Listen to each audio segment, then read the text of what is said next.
Hola, buenas tardes. Bienvenidos a todos. Vamos a empezar con la sesión de Carnet Insights on Future Mobility. Esta sesión se va a tratar el tema de movilidad urbana y para ello contamos con la presencia de tres personas que son expertas en la temática asociada con movilidad urbana y que evidentemente les agradecemos muchísimo su presencia y que ahora de una forma breve, voy a intentar introducir y que, por favor, si me dejo algo, sed tan amables de corregirme si digo algo mal. Empiezo con la persona que tengo a mi lado para seguir el orden que tengo en el banner. Joan Moreno es profesor lector del Departamento de Urbanismo y Ordenación de Territorio de la Escuela Técnica Superior de Arquitectura de Barcelona. Es doctor en urbanismo por la UPC y experto en movilidad urbana sostenible y su impacto espacial en la ciudad. En su tesis Esquinas Metropolitanas analiza la integración de la movilidad y la planificación urbana en los Países Bajos. Muchísimas gracias por tu presencia. Gracias. A continuación paso con Alice Lunardón.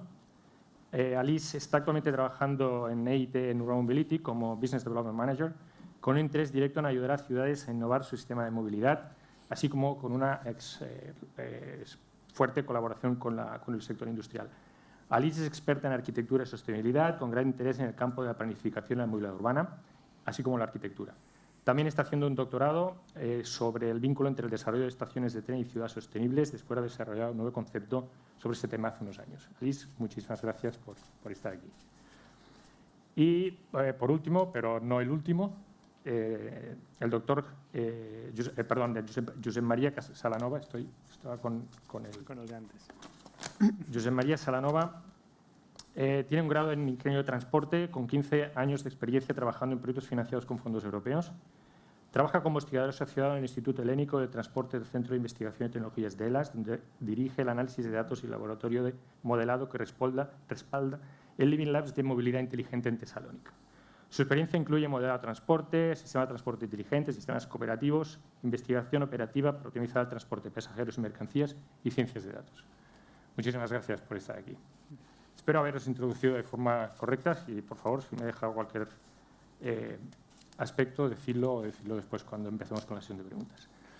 Bien, la temática de hoy es sobre movilidad urbana y, si me permitís, antes de empezar con las preguntas que tenemos para un poco inicializar la discusión, para luego pasar a las preguntas que puedan venir de la audiencia, intentaré introducir un poco el concepto para, de alguna forma, intentar vehicular un poco los distintos conceptos que pueden estar dentro de esta movilidad urbana. El tema de movilidad urbana no es algo que ahora empecemos o que vayamos a descubrir. Es un aspecto que que tiene un impacto o unas interacciones enormes en distintos sectores, tanto en el sector de transporte, como en el sector de la energía, como en el sector de incluso la computación, con el sector de movilidad, por supuesto. Y esto se basa en distintos servicios, distintas tecnologías que pueden dar lugar a mejoras en todas estas distintas verticales.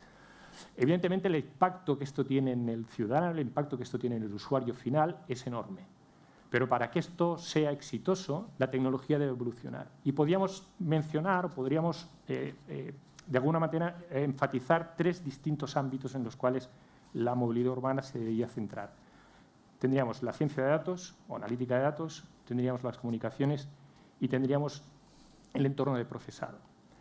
Evidentemente, si estamos en un entorno de movilidad urbana en el cual tenemos un montón de servicios que se deben desplegar de una manera muy rápida, muy eficiente y con una fiabilidad muy grande, esto requiere un procesado enorme. Esto requiere que este procesado se realice en tiempo real para dar servicios a este conjunto de servicios que deben ejecutarse en tiempo real con unos procesos de toma de decisiones muy rápidos. Para que esto pueda dar lugar o pueda funcionar de una forma correcta, el paradigma actual de computación en la nube, de cloud computing, no es el más adecuado, y tenemos que pensar en nuevos paradigmas de computación, como puede ser edge computing o la computación en el edge, la computación en el borde, en el extremo, que viene soportada por una gran facilidad de comunicación.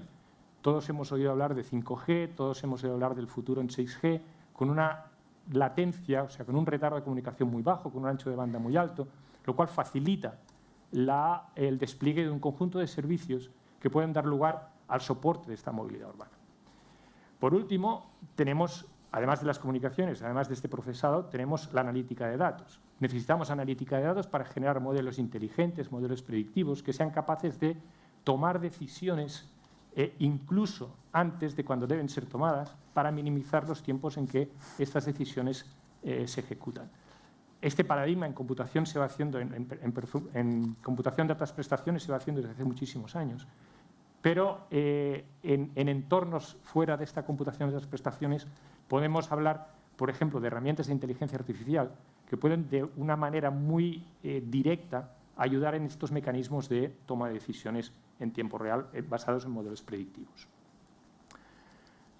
El final de todo esto es que tenemos un conjunto de servicios soportados por un conjunto de tecnologías que deben dar, de alguna manera, un efecto muy grande o un impacto muy grande al usuario final. Todos estos servicios, generalmente, ¿cómo los testamos? ¿Cómo los evaluamos? ¿Cómo validamos que hay realmente un proceso de escalabilidad de estos servicios? Esto tradicionalmente se hace en un laboratorio.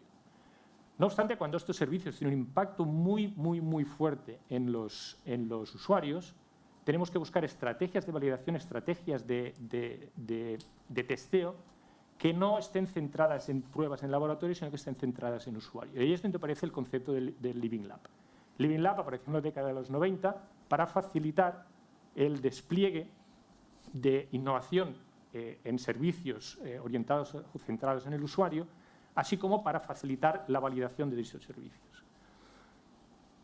Pero, claro, si el objetivo es validar servicios, no podemos validar estos servicios en un único Living Lab.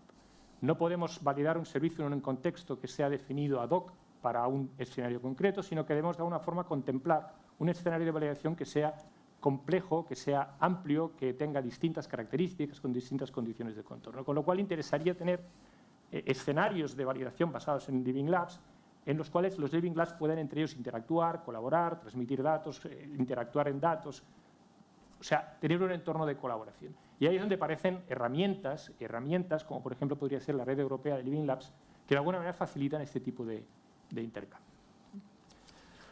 Bueno, entiendo que con esto hemos un poco posicionado las principales ideas. El principal objetivo ahora sería pasar a analizar un conjunto de preguntas que de alguna forma nos pueden dar un poquito más de información sobre la temática. Lo que haré será plantear preguntas de manera una a una y empezaremos preguntando a los ponentes, iremos cambiando el orden para no tener desviaciones, ¿vale? Empezaremos con la pregunta y empezaremos contigo, José María, si me permites. Primera pregunta. ¿Existe un consenso en la definición y en el vocabulario del Living Lab? ¿Son válidos todos los posibles enfoques sobre lo que puede ser un Living Lab? Vale, simplemente antes de empezar, solo quiero añadir a la presentación que estoy aquí representando mi centro, al CERT, pero también a ENOL. ENOL es la red de Living Labs y bueno, represento como el CERT está liderando el grupo de trabajo en Mobility. Entonces se invitó al ENOL y pude venir yo. El tema Living Lab es un tema bastante abierto y hace unos años que la Unión Europea está apostando por ellos. Y así como antes pedían ciudades, ahora piden Living Labs. Esto ha hecho que cada ciudad tenga un Living Lab. Así que un poco está muy difuminada la línea entre Living Lab, Testbed. Hay muchas definiciones, tantas como Living Labs. Puede ser desde una universidad, un grupo de trabajo con 5 o 6 personas que han hecho una aplicación que la prueban 50 ciudadanos, hasta un Living Lab como puede ser el JRC en ISPRA, que es un Living Lab as a Service. Va una empresa allí y prueba sus tecnologías y le dan un espacio, le dan una infraestructura de recogida de datos, le dan una población de prueba. Entonces, si hay muchas definiciones, creo que es necesario que se pueda acotar un poco esto, porque tiene que haber unos estándares, ¿no? ENOL, de hecho, lo que está haciendo, ENOL es el European Network of Living Labs, hace un proceso de certificación. Cualquier Living Lab puede aplicar a ENOL. Oye, yo soy un Living Lab, hay una aplicación, una forma que la rellena y ENOL le dice sí, eres un Living Lab, o no lo eres, pero puede ser un Living Lab de esta manera. Y eso, bueno, es una forma por lo menos más estándar de que haya un certificado que te diga sí, tú eres un Living Lab y yo como ENOL te doy un soporte a esto. Pero, por otro lado, quién tiene el derecho de dar esa definición, al quién puede decir que sí o que no. Entonces, hay muchas definiciones. Yo creo que lo importante no es la definición en sí, sino los elementos. Un Living Lab, como has comentado tú, tiene que ser un ecosistema. Y no es tecnología solo, es una tecnología que la pruebas en la calle y el ecosistema tiene que estar compuesto pues, de la parte pública a la parte privada. La parte pública es la que da un poco, es la autoridad que da el permiso para que se haga y da la infraestructura. La parte privada es la que va a dar la tecnología, incluso la universidad o la academia es la que va a dar la metodología y muchas cosas y la evaluación, pero la dimensión de la sociedad es muy importante. Y es lo que se habla últimamente de co-creación, codiseño, ¿no? No des algo acabado para que lo prueben los ciudadanos, invítales a quedar contigo. Entonces, yo creo que si hay un ecosistema que es el que está creando en conjunto y llevando la innovación a las calles, esta es la base para un Living Lab. Después puede haber más tecnológico, menos tecnológico, con más datos, menos datos, pero es importante que sea una cosa ecosistémica, porque es lo que queremos. De hecho, tú, ¿no? En un laboratorio no puedo probar algo. Necesito gente, necesito usuarios reales. Entonces, hay muchas definiciones y creo que lo importante es entender cuáles son las características para decir esto es un Living Lab y sí, puede hacer el trabajo de un Living Lab. Muy bien, muchísimas gracias. Alice. Bueno, ha dicho todo para la definición. Claro, no hay una definición clara, digamos, y creo que sí, lo más importante es esto de que los usuarios y los ciudadanos puedan co-crear y co-diseñar. Nosotros a la IT Urban Mobility tenemos varios Living Lab en donde se diferencian por las etapas, ¿no? Entonces hay nuestros partners, por ejemplo, trabajan en proyectos en donde se concretiza la innovación y se hace testear a los ciudadanos o los usuarios, y también tenemos otros tipos en donde, claro, se hace una co-creación, ¿no? Con el ciudadano. Yo creo que ese es el elemento más importante, porque para innovar hay que saber lo que necesita el usuario final y todo tipo de usuario y de ciudadano, ¿no? No hay que hacer un target solo sobre una tipología de usuario. Y claro, estaría bien que se encuentre una definición, pero igual, como lo ha dicho Josep, no es importante. Lo importante es que las ciudades, yo creo que se pongan a hacer más de estos Living Lab para testear cosas y nuevos servicios que estén adoptados los ciudadanos, pero también que tengan en cuenta, claro, del medio ambiente y de los otros actores de los proyectos. Muy bien, muchísimas gracias. Joan. Coincido con lo que comentan los compañeros sobre la definición de Living Lab. De todos modos, habría que tener en cuenta, ¿no? Y en este sentido, como las tres dimensiones básicas del Living Lab, que tienen que ver con la metodología, ¿no? Y por lo tanto, al fin y al cabo, es la aplicación de una metodología científica que tiene que ver con la innovación, con la co-creación, ¿no? Con diferentes agentes, obviamente, implicados, tanto técnicos, científicos, como después la propia ciudadanía. Después está la dimensión espacial, que tiene que ver con esa creación también de un ecosistema, de un espacio de encuentro que tiene que ser transversal, ¿no? y multidisciplinar, pero efectivamente multidisciplinar, ¿no? Sin lo menos jerarquizado posible y que permita, por lo tanto, un poco contaminarse de los conocimientos del resto de profesionales. Y finalmente esta tercera dimensión, que es la social, y que tiene que ver en algunos casos con la voluntad de servicio público, ¿no? de los servicios de movilidad urbana, que no olvidemos que la movilidad urbana se produce precisamente sobre el espacio público, y los diferentes vehículos circulan en un espacio que es competencia y de las propias administraciones públicas. Por lo tanto, más allá del servicio en sí, cuando comentabas la orientación, ¿no? de los Living Labs en las últimas 2 décadas, ¿no? Desde su inicio a finales de los 90, va hacia involucrar precisamente a la administración pública y a los ciudadanos, que son, al fin y al cabo, los usuarios de estos prototipos. Porque si conseguimos un proyecto que es económicamente viable y que incluso es socialmente aceptado, pero la administración después no lo quiere implementar, ¿no?, en el espacio de todos, o hay un cierto riesgo en cuanto a la seguridad de los ciudadanos en estos servicios de movilidad, es evidente que, como hemos visto en algunas ciudades, ¿no?, con el tema de los scooters, ¿no?, de los patinetes, se niega, ¿no?, a aceptarlos e incorporarlos como elementos de movilidad urbana cotidiana. Muy bien. Para añadir algo, creo que sí, un buen punto esto de la metodología. Más que definir lo que es un Living Lab, se tendría que definir una metodología para medir también el impacto y ver cómo esto luego se puede escalar, ¿no? Entonces, esto creo que es muy importante. Sí, de hecho, yo creo que esto que estáis diciendo está ligado con lo que decía él de cómo podríamos categorizar, ¿no? O sea, cuando has dicho, ¿no?, de que tenemos un Living Lab y cómo podemos poner un stamp y decir, eres un Living Lab, eso lo haces en base a qué, ¿no? O sea, cómo categorizas, qué condiciones debe cumplir un Living Lab, para qué puede llegar a ser utilizado un Living Lab, y ahí entraría esa parte metodológica de cómo utilizamos toda esa casuística, ¿no? Yo, por experiencia personal, en 2012 empezamos a llamar Living Lab a nuestra ciudad. Antes de eso era un centro de datos y diferentes cosas, y nos dimos cuenta que, no sin querer, ¿no?, pero que habíamos llegado a un Living Lab proyecto a proyecto, teniendo un dato nuevo, un partner nuevo, y al 2015 creo aplicamos a Enol, y la verdad es que aprendí mucho, ¿no? La aplicación se aceptó, oye, vale, pasamos justitos con un 5, pero la evaluación era muy buena, y la evaluación a mí nos ayudó a nosotros porque fue el roadmap para los siguientes años, porque ellos tienen unas secciones y aquí eres bueno, aquí eres mejorable, aquí eres muy malo, pero te van dando comentarios, y esa evaluación me fue muy útil porque ha sido el roadmap para mejorar. Entonces, si hay dimensiones de metodología, yo creo que la parte más difícil son los ciudadanos, cómo los involucras, tanto que algunos están desencantados, ¿no?, con proyectos.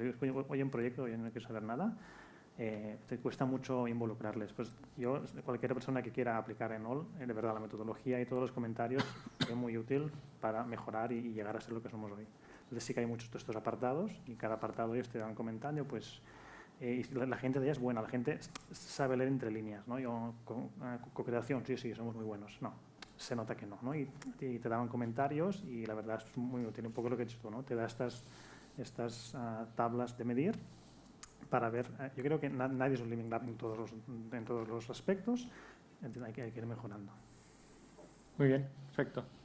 Pues cambiemos de pregunta. Empiezo contigo. ¿De acuerdo? Vale. ¿Cuáles son las capacidades que puede llegar a tener o que interpretamos en un Living Lab? Estamos hablando de pruebas de conceptos, está relacionado con lo que habíamos hablado antes. Hablamos de validaciones técnicas, hablamos de despliegues a escala, hablamos de soluciones para escalabilidad.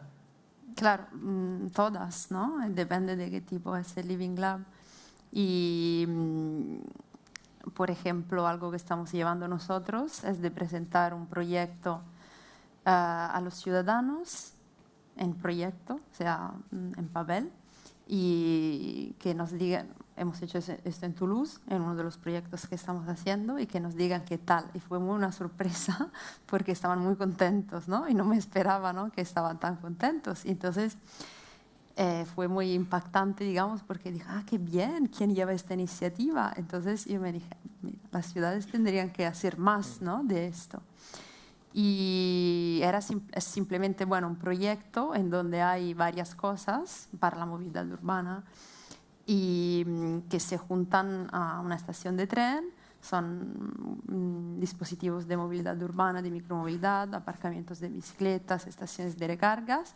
Y lo que pedimos a los ciudadanos que estaban en ese festival donde presentamos fue que faltaba también en este espacio urbano. Entonces sería como la movilidad más la arquitectura del espacio urbano, que servicios y tal, y les pareció muy importante, muy interesante. Luego, claro, nosotros vamos financiando la parte de movilidad urbana, pero la ciudad tendría que implicarse en esto. Entonces, esto es puede ser muy efectivo porque, claro, se pueden crear cosas, servicios y espacios al mismo tiempo. Luego, hay otras tecnologías, como dijo él, que se pueden testear y ver si el servicio funciona y si se puede desarrollar un negocio con esto. Entonces, esto es otro tipo. Y luego también de monitorear espacios públicos y ver luego cuáles servicios se necesitan. Entonces, son diferentes escalas y pueden tener mucho impacto todos, sí, claro. Pero la colaboración entre todos los actores es lo más importante. ¿Y la financiación? ¿Cómo Y también. Claro, porque Claro. no hemos hablado de dinero, pero entiendo Claro. que aquí, o sea, cuando estamos hablando de un Living Lab... Pero esto yo creo que pasa para una buena evaluación de todas las fases para que luego se convenzcan también la industria o la ciudad a financiar estos proyectos, ¿no? Entonces creo que la financiación pasa por ahí, pero claro, hay que medir el impacto, enseñar a lo mejor que ha funcionado para que luego se pueda escalar y que lo financien. O sea, empezar, claro, es un poco difícil, ¿no? Claro, es Porque chicken and egg, o sea, que ¿empieza existiendo el Living Lab o empieza existiendo el servicio que quiero probar en el Living Lab? ¿Quién financia el Living Lab para que venga el servicio? Claro. O sea, ¿quién es el primero? Nosotros financiamos, por ejemplo, ¿no? Cofinanciamos. Pero esta parte más urbanística no. Entonces la ciudad tendría que convencerse que hay que financiarla. Pero si lo logramos, luego, claro, a lo mejor vamos a otra ciudad y le decimos, mira, hemos conseguido todo esto, entonces tus financias tienen un retorno en inversión social, medioambiental, no solo económica, y claro, esto pero es bastante difícil porque hay varios actores en todo este ecosistema. Y el sector público tiene una importancia notable, por lo que... Claro, y sacar financiación del sector público es difícil. Exacto. Muchas gracias. María. Bueno, añadiendo un poco lo que ha dicho Alice, yo creo que, un poco con tu pregunta sobre qué es primero, el huevo, la gallina o el proyecto del Living Lab, hay dos grandes catálogos de Living Labs, uno que hizo el EIT hace un año y uno que hizo el JRC. Y en los dos, una de las preguntas es, ¿tu Living Lab está ligado a un proyecto? Esto es muy importante, porque un Living Lab no puede ser un proyecto. Un proyecto tiene una duración temporal. Es importante que el Living Lab sea una infraestructura que te ayude a hacer proyectos, porque si tu Living Lab es un proyecto, el proyecto se acaba. Se acaba todo. Entonces es importante que el Living Lab sea la infraestructura, el ecosistema, las relaciones, la gobernanza, que todo el mundo está listo y está preparado para traer proyectos. Y esto va a traer muchos proyectos. Ya he comentado antes, la Unión Europea está muy insistiendo en Living Labs. Ahí donde antes decían 4 ciudades, Lighthouse, no sé qué, ahora dicen 4 ciudades con Living Lab. Han hecho un grupo de trabajo para demostrar que los Living Labs es la metodología adecuada para poder ayudar a las ciudades a reducir las emisiones. Entonces están muy enfocados al Living Lab. Entonces el Living Lab tiene que ser una herramienta de la ciudad, con el ecosistema, con toda la gente involucrada. El sector público es muy importante porque es el que va a dar los permisos, el que va a dar sentido, lo que comentabais vosotros, y el privado es el que va a dar tecnologías. Entonces, el Living Lab no tiene que tener proyectos, pero no tiene que ser un proyecto en sí. Puede empezar como un proyecto, pero tiene que tener una visión. Entonces, alguien tiene que estar detrás. Alguien tiene que decir, oye, yo tengo una visión, Toulouse, Salónica, yo quiero hacer en un Living Lab, hay que definir la gobernanza, el ecosistema, las relaciones, hay que tener MOUs, y esto va a hacer cuando el proyecto se acabe que venga el siguiente. Y esto en Salónica pasó así, del 2012 hasta ahora, son 10 años, que proyecto a proyecto hemos dado continuación. No es que el proyecto se acaba, cerramos y nos vamos. Cada proyecto lo hemos mantenido vivo, con los datos, con el servicio, y cada proyecto te trae un nuevo partner al ecosistema. Es muy importante. Luego está el tema de la financiación. Esto es muy importante. ¿Por qué? Porque te falta dinero. El Living Lab tiene una parte tecnológica, pues que puede ser la empresa o el centro que gestiona los sensores, pero tiene una parte de engagement de los ciudadanos, cuesta dinero. Entonces, un modelo muy típico, pero que es muy difícil, es proyecto. Ese es nuestro. Nosotros el Living Lab lo mantenemos proyecto. Aquí hay un problema. Si el proyecto que ganas no es el más adecuado o no te ayuda en tu visión, se pierde un poco el roadmap. Lo mejor sería estatal, ¿no? Un ejemplo es Austria. El ministerio hace años que da soporte a 6 Living Labs. Les da un dinero público y, oye, cógete 1 millón al año y haz vuestro trabajo. Ahí sí que tienes libertad. Ya no tienes que buscar Horizon, proyectos, 1000 cosas para que este puzzle tenga sentido. Pero desafortunadamente muchos Living Labs son base proyecto. Es posible, pero es importante que el proyecto sea superficial, que haya alguien por detrás con una visión y que diga, bueno, ¿por qué este proyecto? Cuando escribes la propuesta ya lo piensas, oye, yo hago esta propuesta con esta idea, con estos partners, para por qué está en el roadmap de la ciudad, está en la visión, por qué va a ayudar. Entonces es importante que haya alguien que orquestra todo esto, que generalmente son centros de investigación más que la parte pública, por mi experiencia. Y una última experiencia, en el grupo de trabajo de NOL, de Living Labs, en movilidad, hicimos un estudio y parece que había dos grandes grupos de Living Labs. Uno liderado por la academia, por las universidades, que estaba muy orientado a policy. Eran Living Labs más soft. Y veían temas de policy y poco más. El otro estaba liderado por Living Labs en sí. De hecho, los Living Labs no existen, o la mayoría no existen como entidad. El Living Lab es una cosa abstracta que por detrás hay universidades y centros, pero muy pocos tienen una entidad fiscal o algo. Pero allí es un Living Lab. Pues la segunda tipología eran Living Labs, que lo que daban era la sociedad, una infraestructura en la calle para probar tecnología. Entonces, fue muy interesante ver que si eran, no sé, que eran 19 o 20 Living Labs, era muy claro que había dos tipos. Unos grandes, muy grandes a nivel europeo para temas de policy, con especialistas, que eran básicamente universidad. Entonces, eran mucho más teóricos. Y uno mucho más práctico, que ya el líder se dice a sí mismo Living Lab, no dice que es universidad, y que era más tema tecnológico. Yo te doy mi sociedad, mis ciudadanos, mi tecnología, ven, prueba tu tecnología y te ayudo con soporte, como has dicho tú, coger datos, procesarlos, estudiarlos.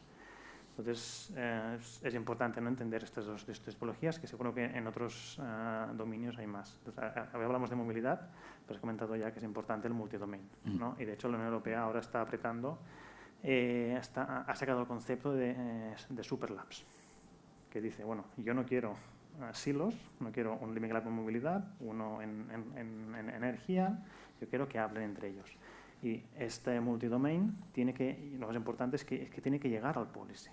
Yo tengo primero que colaboren todos con un objetivo de zero pollution, de reducir emisiones, pero al final del día que lo que hagan, que no se quede ni en un entregable o nada, que llegue a la ciudad. Oye, esto que hemos hecho, saca un policy, porque es la única forma que haya escalabilidad a nivel ciudadano.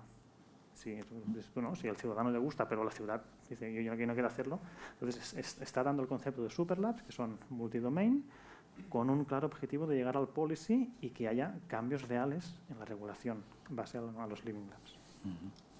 Todo esto está de la fundación, el dinero. El dinero va a dar mucho dinero a Europa para hacer estas cosas. Muy bien, muchas gracias. Joan.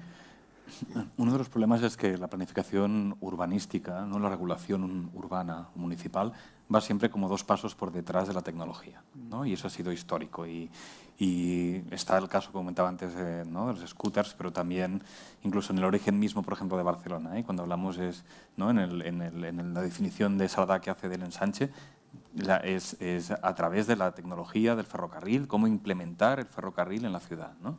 Y es decir, por lo tanto, al final, el gran proyecto urbano de Barcelona, ¿no?, de mediados del siglo XIX parte precisamente de resolver una cuestión de movilidad urbana, ¿no? Y el chaflán viene de ahí. Entonces, en ese sentido, claro, lo que sería deseable es que las ciudades, desde el punto de vista de la regulación, se anticipasen, ¿no?, a todas estas herramientas o todos estos nuevos sistemas de movilidad, pero también hay que tener en cuenta que, ¿no?, en la línea de lo que comentabas, que el proyecto o Living Lab tiene que estar en sintonía con el discurso, el modelo urbano, ¿no?, que la ciudad proyecta en el medio y largo plazo, ¿no? Y por lo tanto, yo recuerdo alguna vez en alguna reunión nos han preguntado, ¿pero cómo será la movilidad del futuro, ¿no? ¿Cómo nos moveremos de aquí 20 años? Y claro, pero hay que hacerse la pregunta previa, ¿cómo nos moveremos y cómo viviremos, ¿no? Por lo tanto, no podemos desligar, ¿no?, la forma de movernos a la forma de vivir o la forma de habitar, ¿no? Cómo serán las ciudades en el futuro no son dos capas que se superponen, ¿no? Sino que tienen que trabajarse de forma conjunta. Y es ahí donde el Living Lab ofrece la oportunidad, por un lado, de esta visión transversal, ¿no? De los diferentes agentes y expertos en la materia, pero también yo creo que cuando hablas de los recursos ¿no? y de qué forma conseguir el gancho para la administración pública, sería que los proyectos reconociesen en la medida de lo posible la diversidad social, ¿no? Es decir, que se convierten en una necesidad social. Y para ello tienen que ser inclusivos, ¿no? Y uno de los aspectos importantes es que no hablamos de la sociedad, ¿no? O hablamos de los ciudadanos en general, sino que hablamos de necesidades particulares que responden a perfiles particulares. Y es precisamente el Living Lab el que puede, ¿no? Poner en cuestión o testear esta nueva tecnología, no para la ciudadanía en general o para un perfil de usuario concreto, sino para las necesidades específicas de los usuarios. Una de las dificultades que observo en esto es la eficacia en el testeo después sobre la realidad, porque las administraciones públicas no permiten coger, ¿no? un prototipo y sacarlo a la calle, ¿no? Por un tema de seguro, por un tema de riesgo, ¿no? Para la seguridad de los transeúntes. Entonces siempre los experimentos que se hacen, ¿no? Que se hacen desde los Living Labs o, ¿no? desde la academia o desde las propias empresas, es como que no acaban ¿no? de ser testeados al 100% o quizá los resultados de este test no son fieles a la implementación eficaz sobre el espacio público. Bien, totalmente de acuerdo. Sí. Muy bien. Muy bien. Otra pregunta breve. Empiezo contigo. ¿Algún ejemplo de Living Lab que tú veas reciente en los últimos años que de alguna manera puedes mencionar como un despliegue exitoso? Pues un proyecto del IIT en el que trabajamos que tiene una metodología similar sería el proyecto de las Smart Hubs, que es un proyecto que coordina el área metropolitana de Ámsterdam y en el que participa la Universidad Politécnica de Cataluña, y Carnet, ¿no? y Ferrocarriles de la Generalitat, ¿no? y otras empresas de movilidad, en los que consiste en el testeo, ¿no? de unas nuevas centralidades urbanas vinculadas a la movilidad cívica, ¿no? a la relación entre el transporte público y este transporte de última milla, especialmente en tejidos urbanos, los primeros que estamos testeando, de baja densidad, ¿no? En el caso de la estación de Mirasol en Sant Cugat. Y es precisamente la puesta en marcha de este espacio intermodal que permite el intercambio entre la red de transporte público de ferrocarriles y también un sistema de bicicletas, ¿no? del área metropolitana de Barcelona, de cargo bikes. Digamos que está siendo fructífero no tanto por el nivel de participación, porque estamos hablando de entornos urbanos de baja densidad, pero sí que son además muy dependientes del vehículo privado, sino precisamente en ver cómo estas nuevas centralidades del transporte vinculadas con las centralidades urbanas de actividad, porque hay una biblioteca, hay un centro comercial, no hay una serie de densidad, ¿no? de actividad en aquel punto, permite crear sinergias entre la forma de transporte de última milla cívica o en bicicleta o en cargo bikes, ¿no? o en otro tipo de micromovilidad relacionado con los servicios que ofrecen también en estas estaciones, ¿no? Entonces, insisto, no es tanto por el volumen, ¿no? de personas que lo utilizan, sino por un poco calcular y evaluar en qué manera esta nueva movilidad cívica y de micromovilidad puede sustituir al uso o la dependencia del vehículo particular, ¿no? para desplazarse de la estación a casa o a la escuela o al centro comercial. Muy bien. Alice, brevemente. Brevemente.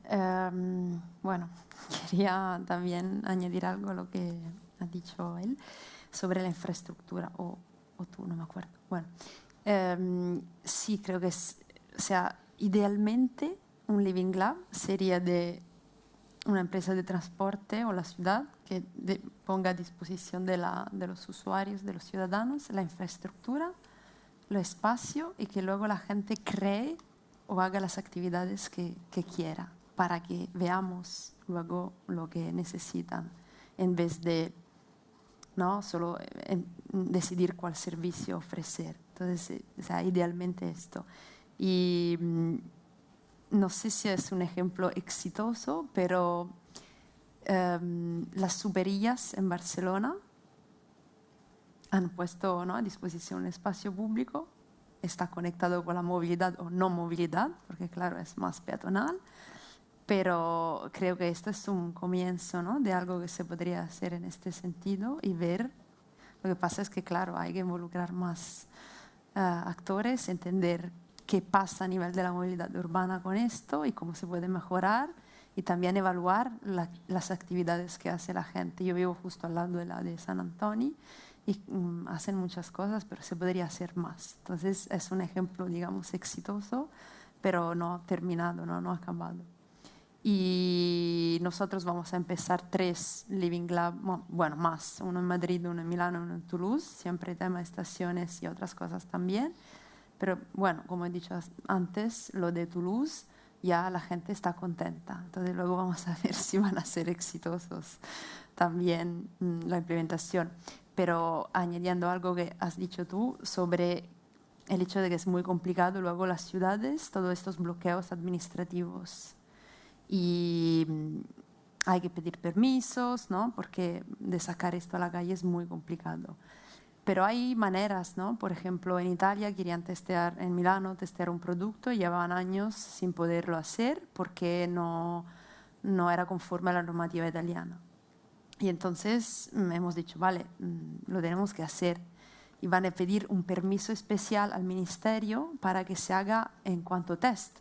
Y entonces ahí luego, claro, que si funciona, puedes cambiar la policy, ¿no?, la reglamentación, y decir, mira, esto ha funcionado, no ha habido ningún problema, pero va, dentro de 6 meses os podré decir qué tal ha ido.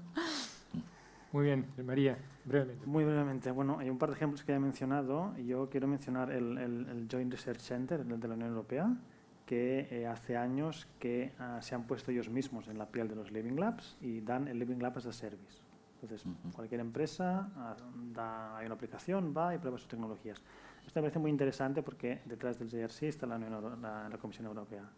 Y para ellos ha sido un aprendizaje muy bueno. La gente que lo está llevando en ISPRA, que llevan el de movilidad, han sacado una publicación hace 6 meses que es realmente muy interesante porque han aprendido ellos mismos. Entonces, trayendo a la gente de Living Lab, han estudiado, han visto la metodología que hemos comentado antes, cómo se hace un Living Lab, cuáles son las etapas, y ha sido muy bueno porque ha enseñado al Centro de Investigación de la Unión Europea temas de Living Labs, y la verdad ese documento me gusta muchísimo, es muy completo y es en base a experiencia. Un segundo ejemplo es, he comentado también, en Austria, el cliente de los Living Labs es el propio ministerio. Y esto es muy bueno porque los sacaron hace 2 o 3 años y ahora han dicho, bueno, ¿qué ha pasado?, ¿no? Y la evaluación que hacen es muy crítica, porque nuestro Living Lab creemos o decimos que es un éxito porque vamos trayendo proyectos y más dinero y más dinero y más cosas. Pero en Austria lo que les dijo el Living Lab, bueno, ¿y qué ha pasado?, ¿no? Un pragmatismo muy, muy crítico y muy interesante, ¿no? Y son 6 Living Labs, hacéis esto, pero ¿y qué?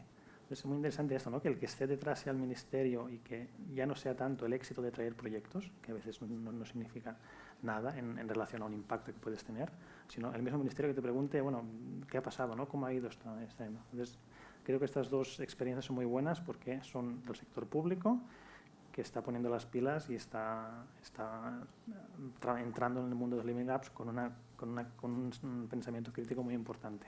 Ya no es gano dinero, hago proyectos, sino lo que acabo en policy, acabo en nuevo reglamento, y al final es esto. El impacto no es traer más proyectos, sino que la ciudad sea mejor. Y es muy importante lo que ha dicho Joan, que la ciudad tiene una geometría, tiene una historia. Entonces, esto tiene que ser un Living Lab es local. El ecosistema local. Entonces, la gente es la para mi ciudad esto es bueno, esto es malo. Pero el Living Lab tiene que satisfacer a esta ciudad, a este ecosistema local. Y por eso creo que es muy importante que el sector público está entrando más y más y está detrás de estas innovaciones. Muy bien, muchas gracias. Bueno, yo creo que se ha llegado el momento de abrir el micrófono a la audiencia por si hay alguna pregunta. Tenemos un micrófono por ahí detrás. Sí, por favor. Sí, me os quería hacer una pregunta. ¿Qué opináis de los Living Labs que parece que hay en China, que se ve que tienen ciudades enteras totalmente monitorizadas, capturando cantidad de datos? ¿Tenéis alguna opinión al respecto? Bueno, yo sí puedo empezar yo. Un poco, de hecho, creo que has comentado que el primer Living Lab fue en los años 90 en el MIT, ¿no? Que era eso, ¿no? Era más una sensorización de un campus de estudiantes o algo así. Entonces, es muy importante la parte de la sensorización para ver qué hace la gente.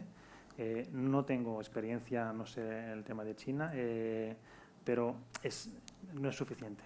No es solo poner sensores, cámaras para medirlo todo, porque hace falta una metodología, hace falta muchas cosas. Es muy importante esto porque te permite entender, monitorear, corregir muchas cosas.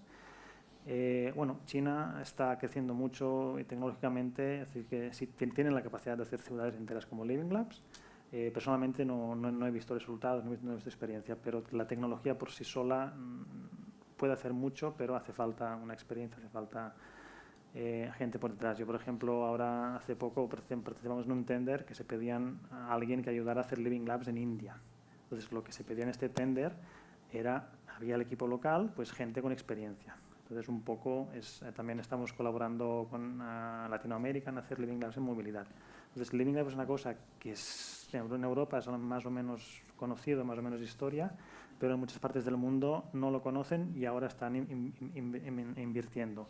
Y lo que piden un poco a la gente que ha trabajado en ello es un poco un coaching, una ayuda en el tema de metodología.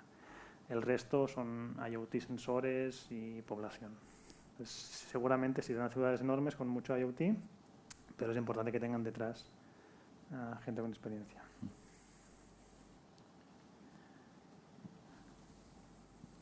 Hola, gracias, súper interesante. Me llamo Eva. Varias reflexiones. Hablamos de... Bueno, me ha gustado mucho la referencia a conocer cómo vamos a vivir en el futuro.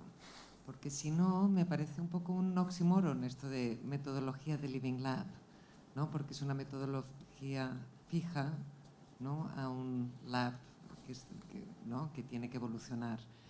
Entonces, me resuena a una tendencia, ¿no? Y ahora se apunta a la India, y ahora se apunta a Latinoamérica. Me suena a una tendencia que reacciona, y me gustaría saber cómo están informando los Living Labs a un poco lo que comentaba él de cómo creemos que se va a vivir en el futuro y cómo podemos incidir, ¿no? Porque igual vamos desencaminados, ¿no? Y cómo podemos incidir para mejorar la calidad de vida y entonces enfocar los Living Labs a preparar la innovación hacia ese futuro, ¿no?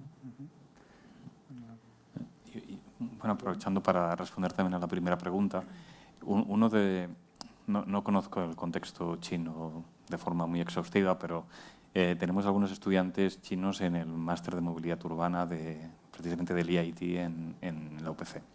Y recuerdo que hacemos una clase, precisamente un curso sobre movilidad urbana y habitabilidad, ¿no? La ciudad habitable. Y una de las primeras preguntas que hacemos a los estudiantes es cuál es su concepto de habitabilidad, es decir, ¿qué hace una ciudad habitable? ¿No? Y pues la mayoría, pues el espacio público, que haya diversidad de usos. Y precisamente es anecdótico y con ello no quiero hacer categoría, pero un estudiante chino contestó ley y orden, ¿no? Entonces, en el sentido que me sorprendió mucho, ¿no?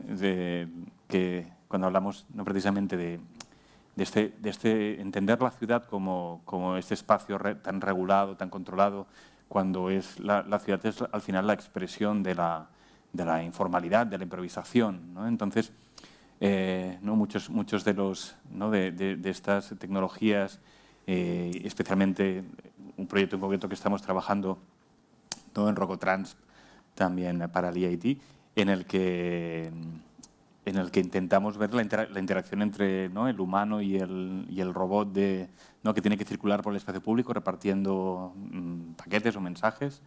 Y en este sentido lo decía porque sí que es cierto que al entender la ciudad como un espacio en el que puede pasar de todo, en el que no todo está controlado, no todo está regulado, digamos que esas técnicas quizá fallan, ¿no? Es el momento en el que podemos cruzar, ¿no?, por cualquier sitio, pues, ¿no?, y lo que buscamos son espacios vitales, ¿no?, en la ciudad, en los que haya interacción de personas, en el que haya diversidad de usos, de actividades en las plantas bajas, en los que haya espacios públicos de calidad. Creo que eso es es incompatible un poco con esa, ¿no?, con esa visión de regulación. Otra de las anécdotas que explico siempre es cuando,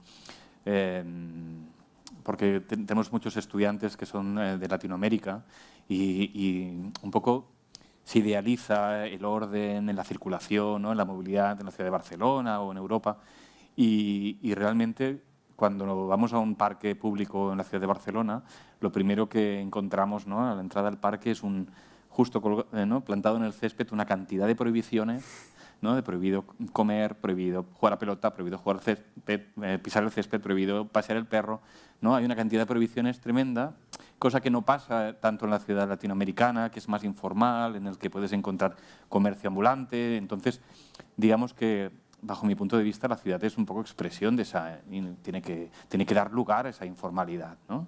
Y eso está en contra del control, ¿no?, que decíamos. Y en cuanto a las tendencias, no me aventuro, no tengo una respuesta tampoco para esa pregunta de cómo viviremos en el futuro,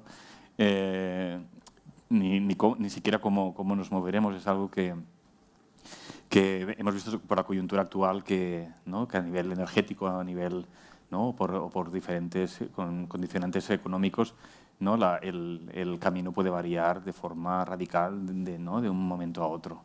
De todos modos, sí que es cierto que las ciudades se están preparando desde el punto de vista físico para asumir el cambio climático.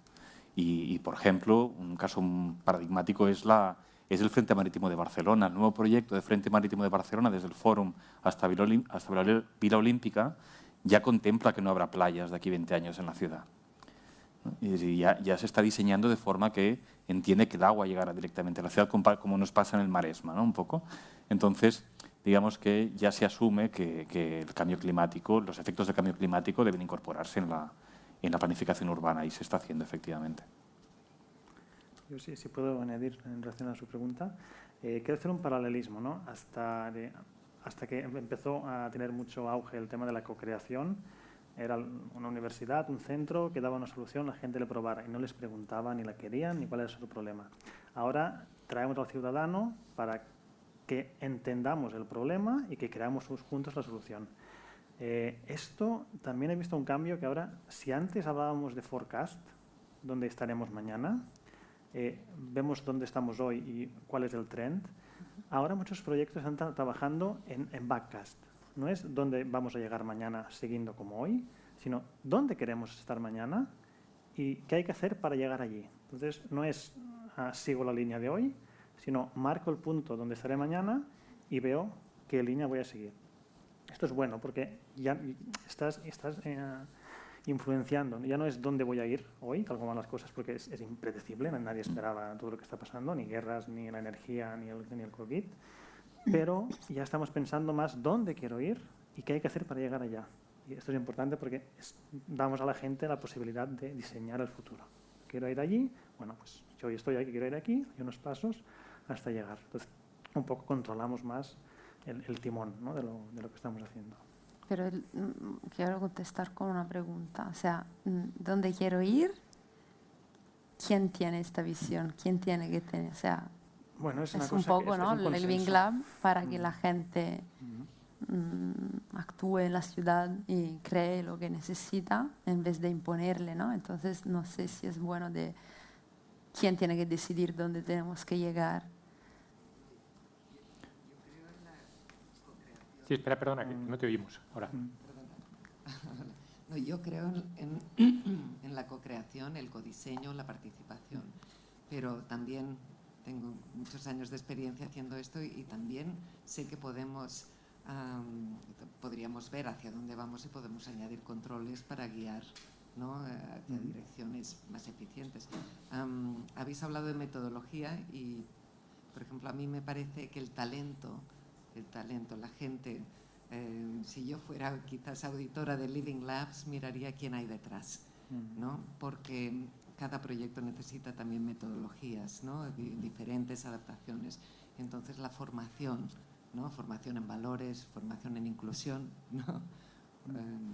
El talento para mí es una apuesta y quizás participan de guiar, ¿no? hacia esa dirección necesaria, que no necesariamente la gente tampoco, bueno, que igual me equivoco, la gente tampoco sabe lo que quiere y lo que existe. Entonces puedes entender en qué dimensión viven, cuáles son sus percepciones, ¿no? Puedes entender mucho, pero no te podrán decir hacia dónde, qué quieren, qué necesitan, ¿no? Cómo lo harían. Perdón. No. Yo, simplemente puntualizar en relación a lo que perdón, ¿tu nombre? Eva. En relación a lo que comentas, Eva, que creo que uno de los potenciales precisamente de los Living Labs son la formación.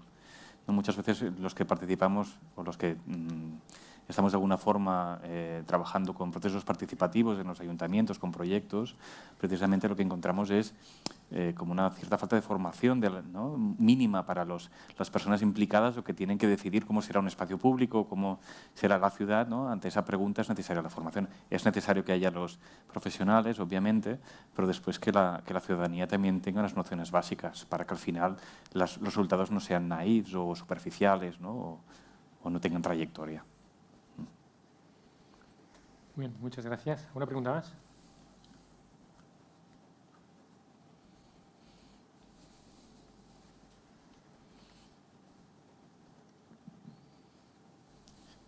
Hola, buenas. Gracias por todo. Mi pregunta respecto a la integración de los ciudadanos en los Living Labs.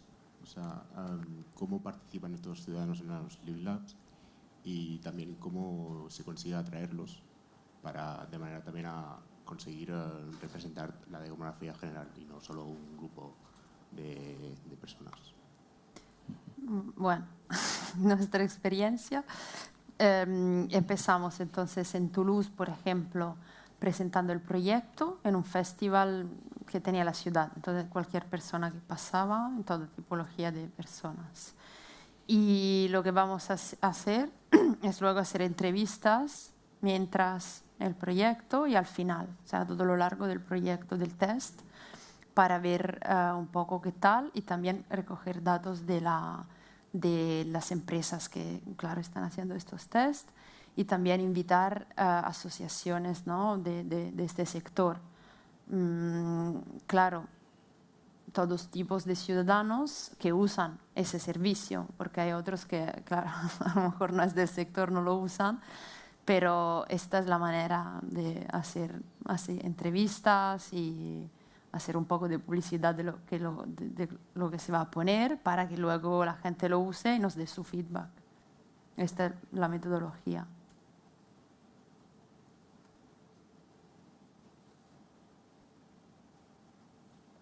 ¿Comentarios? No, o sea, yo tan solo añadir aquí, o sea, este es un entorno muy cerrado, ¿vale? Muy cerrado, es un entorno muy específico, el Living Lab, que es muy abierto, pero, por ejemplo, si miramos en entorno médico, cuando hablamos de ensayos clínicos, y no estoy hablando de ensayos clínicos en farma, por ejemplo, son sistemas que son financiados. Vale, entonces aquí nadie se plantea el hecho de que en un Living Lab financiemos a la gente, ¿no? Para poder de alguna forma colectar esa información que nos puede servir para el testeo, la innovación, etcétera, ¿no? Son modelos distintos. Estoy de acuerdo, es bastante difícil. Tú mismo lo has dicho, ¿no? No puedo co-crear con toda la población de Barcelona. Tienes que saber elegir qué gente va a co-crear.